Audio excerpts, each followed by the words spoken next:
I'm Sori. And we're about to listen to some Metallica! I want to like it so badly. This is an M. Did you see that? Huh? Wonderful. Most of y'all didn't know that. Metallica! It's an M. I'm sure they could figure it out. This is Fade to Black. One of the classics Okay, from the Ride people the have been Lightning saying era. this is a good one, so I'm really... This is right after the, after we did Creeping Death. Yeah. There were so many people saying, Ride the Lightning, do because that's on the Ride the Lightning record. This is Fade to Black. It's one of the most, it's a classic Metallica song. Yeah. So, have you heard it? I've heard of Fade to Black, of course. Do you think I'm gonna like it? Of course. Inshallah. I think, I don't know. I don't know. Because I thought you were going to like Creeping Death. And you were just like, meh. Remember? And that's when that guy cursed me out. He's like, well, you were talking over the instrumental, and that's why she didn't like it. Okay, so we'll just try to focus on this one and not let me pay attention. All right. No, I didn't like it. But this one I feel like I'm hoping. Inshallah. We'll see. All right, ready? Go for it.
kid when I heard Metallica. That dude Kirk Hammett is a bad mother.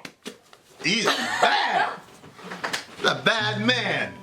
That's some Jimi Hendrix shit that you just heard. That was good. That was good. Solo is the best solo of all time in metal ever. Man. Ever. Whoa. Ever. You've always felt like that? Yeah, that solo's crazy. Well, there's another solo in Disposable Heroes. I'll let you hear that. Okay. Yeah, this is You're not ready for Disposable Heroes. Okay, so, the metal. What did you think of the metal? Oh, I thought it was good. I liked it this time. Well, first of all, I liked the beginning. The beginning was very beautiful. Yep. Like that a lot. Kind of opened up a little bit like, this was written like almost a decade before Unforgiven. You know, the original Unforgiven was like, and then it went to chord progressions are actually very, very similar. But yeah, what did you think of the music? Sonically, how did it sound? I liked it. I mean, what do you mean? How did it sound? Well, you know, I can't separate instruments yet. I have to hear more music to be able to kind of separate stuff. What was your favorite part of the music? Oh, the beginning. That. It was pretty. It was coming in, and I like it when it's gonna be when you know metal is coming, but it kind of starts out like I don't know. Did you like the lead She's part? pretty, but it just stab you in the heart. You know what I mean? Like that whole thing. You're like, oh, this is so nice, but then you're like, wait, when is it gonna happen?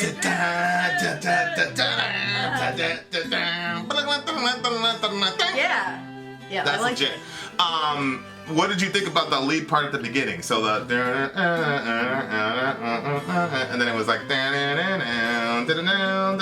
I like that part too. But that sounded familiar to me. I'm not sure if somewhere in my life I heard it going. And which part is your favorite? I mean, aside from the song. Kirk Hammett just was went to another level with this song. The lead guitarist in Metallica. So all the that's all him. I mean, he just went unconscious on this. For some reason, every time I drink this on camera, it splashes back at me. That's the gods are against you. No, but I'm talking about Kirk Hammett. I know. You just need to hold silence until I can speak about the big Go moment. ahead. But no, I think people are saying that Dave Mustaine is a better guitarist than Kirk Hammett, and like. You know, I don't have any stake in this whole jihad between Megadeth and Metallica that's interestingly still going on in the comment section. But there is technical genius, like being able to do something technically, like, but then there is like the soul of, I'm going to match this solo to this song. Yeah. And that's a completely different thing. And I think, Yngwie Malmsteen is probably technically better than all these people.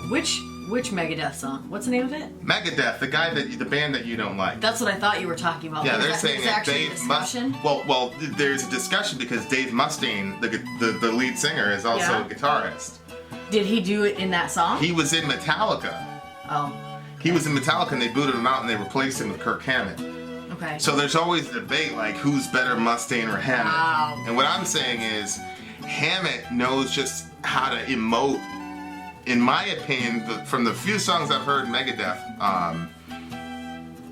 Megadeth, like Hammett seems to be able to evoke emotions better with his instrument than Megadeth. Although I've only heard 2 songs from Megadeth, and they're not about like internal conflict like this song was. Mm-hmm. But anyway, this song is just one of the most beautiful, amazing songs. So you're saying you liked Metallica's original guy, not the second one? No, the original guy was Dave Mustaine. The second guy was Kirk Hammett. And you like the second guy better? I'm saying Hammett is from the song. I've heard much more in the Metallica catalog than the Megadeth catalog. But what I'm saying is, even if Dave Mustaine is technically a better guitarist than Kirk Hammett, I think as far as an artist goes and putting out the art, right now I'm saying Kirk. I've never heard another guitarist do what Kirk did on this song. This was crazy. I mean, because he kept going and it was like, oh yeah, well, he was very conservative in the beginning. I mean, it just basically went with the. I mean, he held back, and then at the end he just went unconscious, and it was like it was one of the most beautiful solos of all time. He went Jimi Hendrix. I wonder if something like that, I wonder where that piece like originate? Did it originate like mentally? Was he like, oh, this could go together? Or like, was it like inside of him? And then all of a sudden his fingers just started going and before he knew it, he was playing it. Mm-hmm. When you would write stuff, how did it start for you? Did you have something? Well, I remember you said like there was our washing machine is on the other side of the wall, and it was like bang, bang, bang. It was like doing this bang, and you were like, see, I would have created a beat off that with. That's a riff. It was a good riff too. It was very like chunky and like. Yeah, it wasn't start, bang, bang, bang like the way I'm explaining whatever. it was. Yeah, but I mean, this level of musicianship is a completely different thing. No, I'm saying, how was it for you when you did it? Did it start inside or did it start? Well, I was writing lyrics too, so I had like a vision in my head about like what the song needed to be about and all the rest of it. I think what Kirk is doing is different because he doesn't write the lyrics. Yeah, that's true. Hetfield writes the lyrics, so like to be able to like, okay, this is what's going on, I'm following it, boom. I think it's just another level of, even if you have the technical skill to be able to do that. Yeah, like, that's impressive. It's just an unbelievable combination. Okay, so what do you think? What do you think the song's about? Fade to Black. Oh my gosh, you know what? I don't remember. Because I was actually focusing on just feeling it. I really wanted to give it a chance. I didn't want to write it off because I wasn't like a big fan of all the other stuff before. So, yeah, I don't know. Life, it seems, will fade away, drifting further every day. Getting lost within myself. Getting lost within myself. Nothing matters, no one else. Life is becoming, he feels like life is I have lost the will to live. Go ahead. Are we talking about it? Or I've lost the will to live, simply nothing more to give, nothing more from me need the end to set me free. Okay, I mean, it just seems like he just doesn't have a drive anymore. How can you sing, how can you write a song like that? The words, but the stuff is so inspiring. Well, what do you mean? Life is because sonically it's so inspiring. Yeah. So wait a minute, what are you saying came first? The words or the music? Or we don't know. How can you know that? You'd have to talk to Hetfield. Well, I don't know much about music, so I don't know if there's an like order that people usually go in. Well, like Tool, for example, it depends on the band. Like Tool, for example, all the music's done and then just Maynard writes and does the vocals. So like by the time so all the music is already done by the time Maynard goes in. That's so friggin' inspiring. Wouldn't that be crazy to be able to have some music and then just start writing to it? You do that though.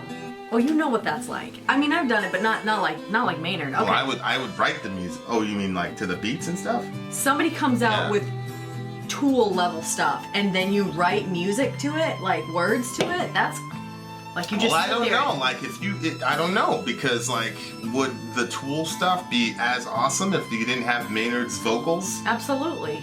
I don't know. Not as awesome, but it's still very inspiring. I think you put Jonathan Davis. Nah, I don't think so. I think if you put Jonathan Davis in Tool, then you'd have like 50% less fans. I think there's a symbiosis between. We're getting distracted here. Okay, so.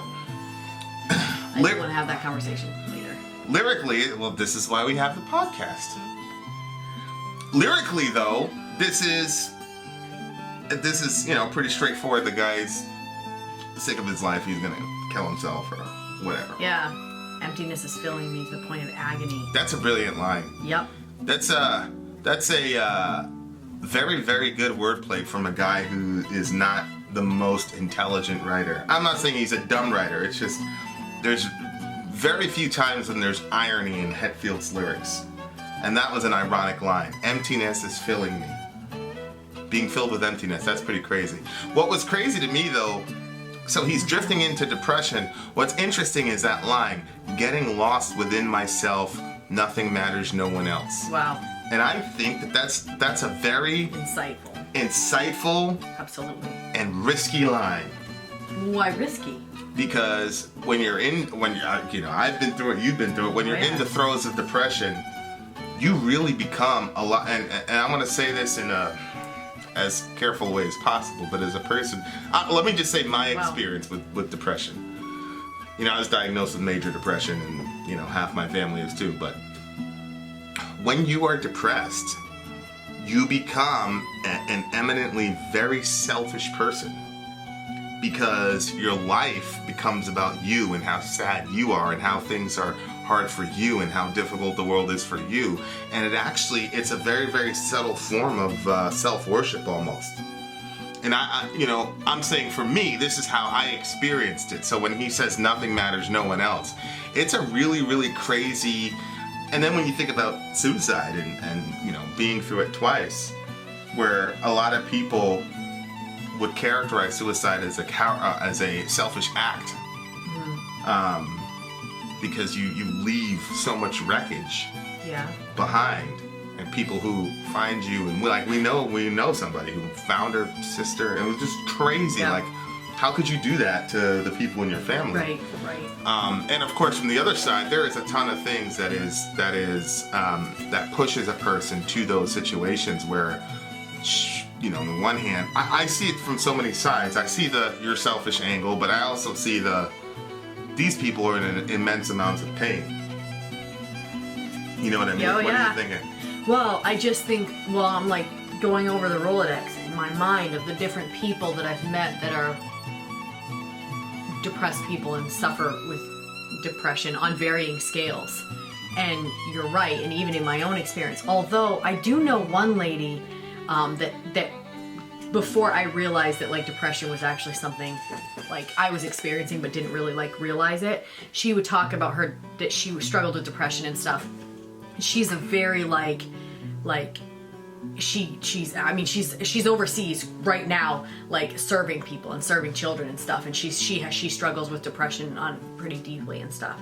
So I think that, but I do agree with you, and I know from my experience when I was really, really deep in that depression, like I got very selfish. Yeah, you close in on yourself. Yep. Because I didn't even know how to like be a friend to you anymore. It was just all about me. Yeah. But it was miserable. I hated it. And he says, emptiness is filling me to the point of agony. And I think that there's some, you keep trying to fill it with something. And so you're trying to, so you just keep taking and stuffing everything to fill that, and nothing's working. And that just kind of makes you more desperate. And then, but yeah, some people, you just want to stay in bed. You don't want to get out of bed. You don't want to leave the house. You don't want to see people. You really don't care. Literally, I didn't have a thought to anybody that was starving in any other place or people in pain. Or that was the last thing. Yeah, you usually have a pretty global understanding of the world, and your vision became very, very, very, very narrow, singular right and now. narrow. Yep. Yeah. Which again, but I mean, on the one hand, I want to speak carefully about it, but on the other hand, I've been through it. I've been through the medications, I've been through the hospital stays, so I'm not speaking about this from an outside perspective. I'm speaking as an insider. So are you. Yeah, but you're still we both still struggle with depression. Yeah. And but you're from the time that I've known you, you don't just stay hidden in a corner. There's been times where you've been I gotta just kind of isolate for a little bit to kind of but you don't go with that. You don't completely become folded in and self-centered. But I don't know if that's because you carry the weight of all the people that you help and support. I don't know. Well, no, I just found ways to deal with it. I mean, sometimes it's I just found strategies to handle it, and sometimes I wake up and I'm like, okay, it's gonna be one of those. It's that self-awareness thing where you just go, all right. It's gonna be one of those days, and I know how much I can handle as far as human interaction goes, and I also know that if I let myself go too far as taking a break from people, that I'm gonna close in on myself. So I've been able to balance it out. That a lot of it is about being self-aware and not saying, oh, I'm completely healed from depression, or what I'm supposed to say, which is, God's in my life and everything's perfect now. Yeah. Right. So it's a matter of being able to handle it properly and know how much to dwell in it and embrace it, and know how much to fight back, with other people, with the people around you that support you and the people that need you. It's always good to have somebody that needs you somehow, some way. I was thinking about the kids when you were saying that. How you're a parent and you struggle with depression.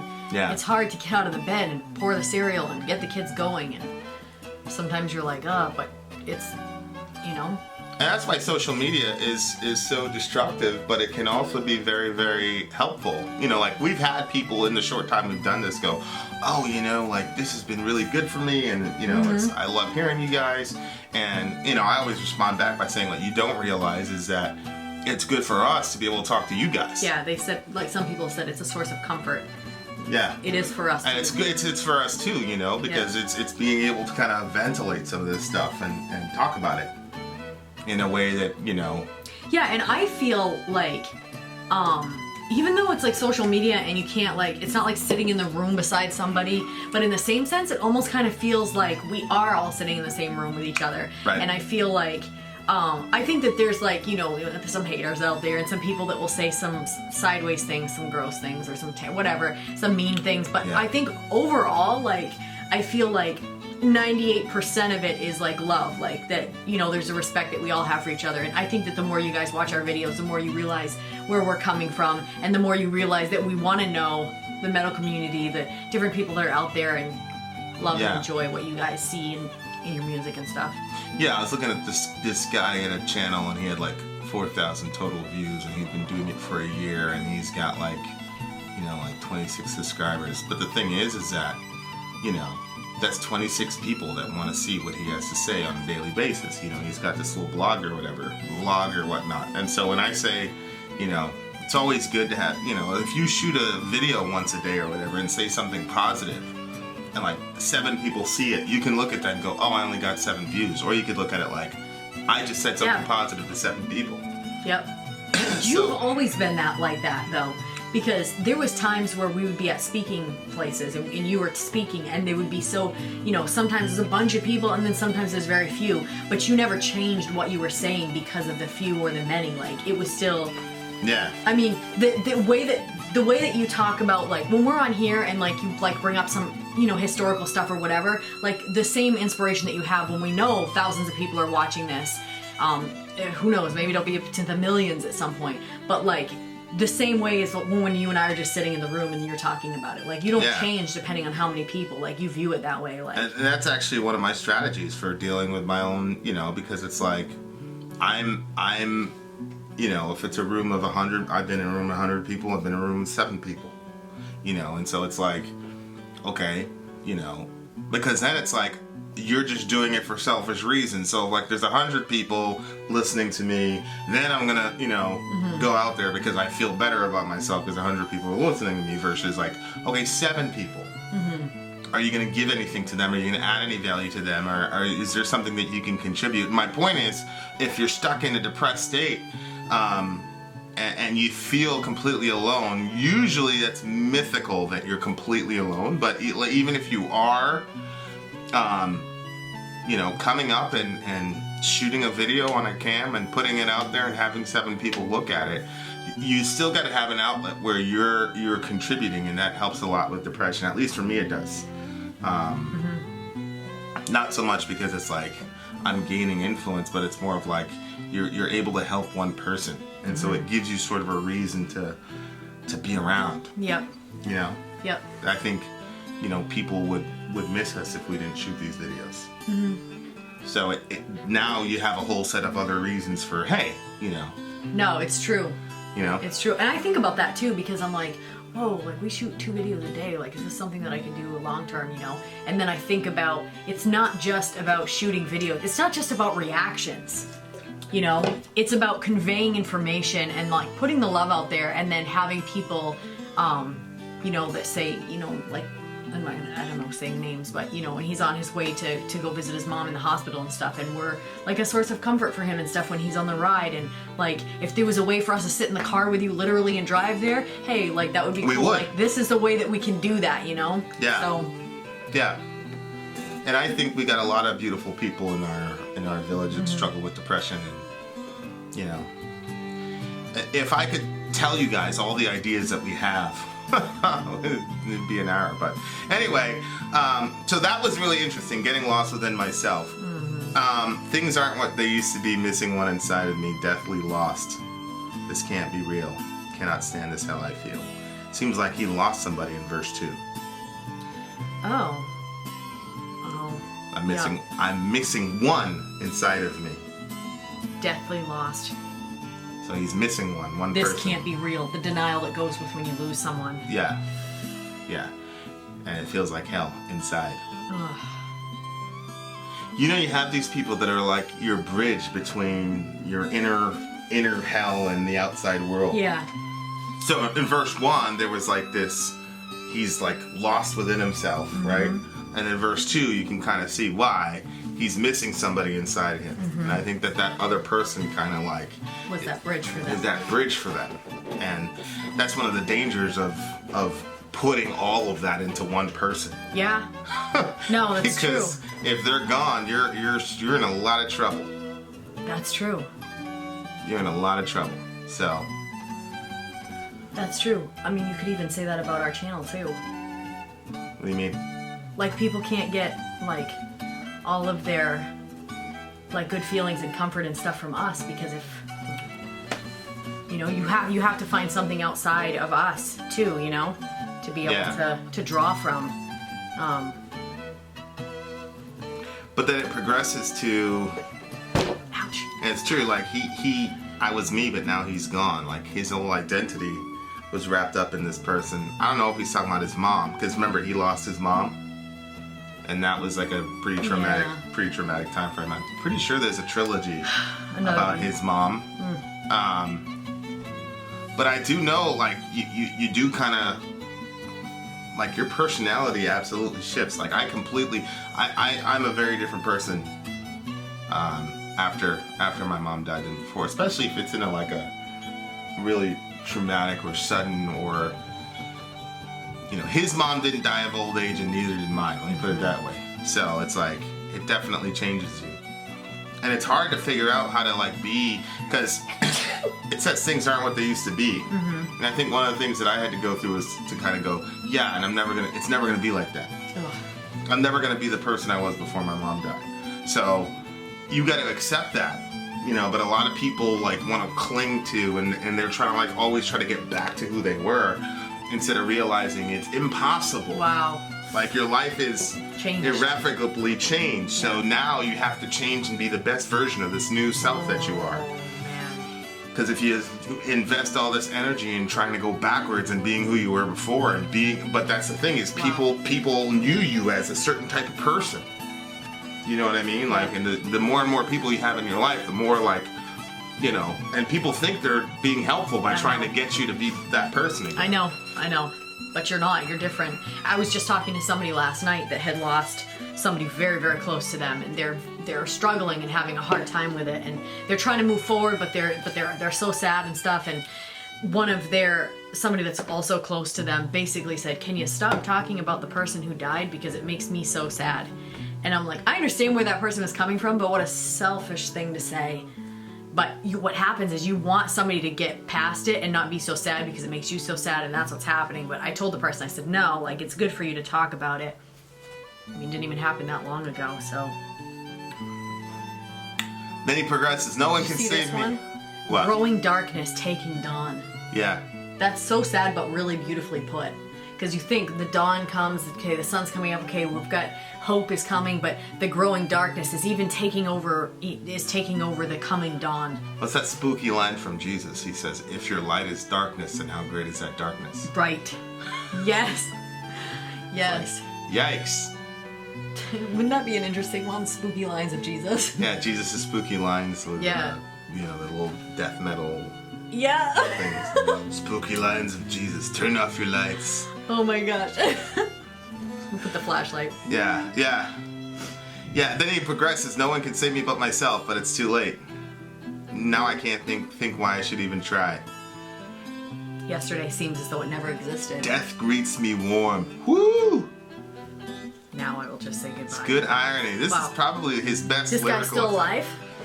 Well, it's James Hetfield. This was a Rag the Lightning record, so yeah, he's still alive. This is one of those, you know, okay, nobody can save you but yourself. This is one of the themes that we talk about all the time, which is you can't do life by yourself. And if you really, really get to the point where you really think that nobody can save you but yourself, then you're pretty much screwed. Well, it's interesting because there's both and. Because no, you can't. You're not the only one that can save you. But at the same time, you gotta work. You know what I mean? Well, yeah, you've got to make an internal decision that you're going to keep. Exactly. That's what it is. Yeah. Make an internal decision. Yeah. Yeah. But the way to save yourself is to rely on people from outside of you that can pull you up out of this quicksand that is depression. Like, I've never really met a person that's actually functional that struggled with depression that did it by themselves. Huh. Never. So, and when I say healthy, what I mean is like can actually function without, the roller coaster that it is. But death greets me warm, now I will just say goodbye. Like it's not very long before he says he can save himself to him saying goodbye. It's true. So, Wow. And what's interesting, like even in our own conception of God, because we believe in the Trinity. Mm-hmm. So what we believe is that there was never a time when even God himself was alone, because he always existed as a community. Right. As Father, Son, and Holy Spirit. We believe he existed in that forever. Mm-hmm. So even God could never like manifest himself as this like singular being. So like it's an eternal law of the universe, literally an eternal law of the universe that we need other people. But here we are. That's why they put solitary confinement as a torture. Yeah, Amnesty International. It's like one of the worst tortures in the world, is solitary confinement. So these people are like locked into their own prison. I mean, good night. And then that solo, I mean, this Kirk just took over.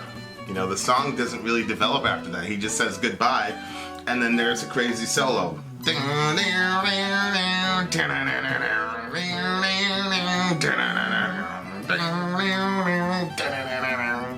Yeah, so I mean, it's crazy. Yeah, this is one of those songs where it's like, would this drive you to do something bad to yourself? Versus would they? I remember when Blink 182 came out with this song called Adam's Song, and these kids started to kill themselves, and this was like the soundtrack. Yeah. So it was like, do you think like, okay, this is even a healthy song to listen to? You know what I mean? Like, because there's no like happy ending conclusion. Like, I'm gonna keep fighting on. It's right. Just, now say goodbye. Yeah. Goodbye.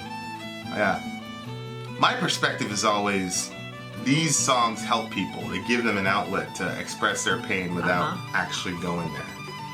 Like, and doing something, irreversible. But how can you know the difference if that other song was the one that kids were actually I think it's terrible. But then it's like, I remember when Adam's Song came out, and it was very, very helpful to me.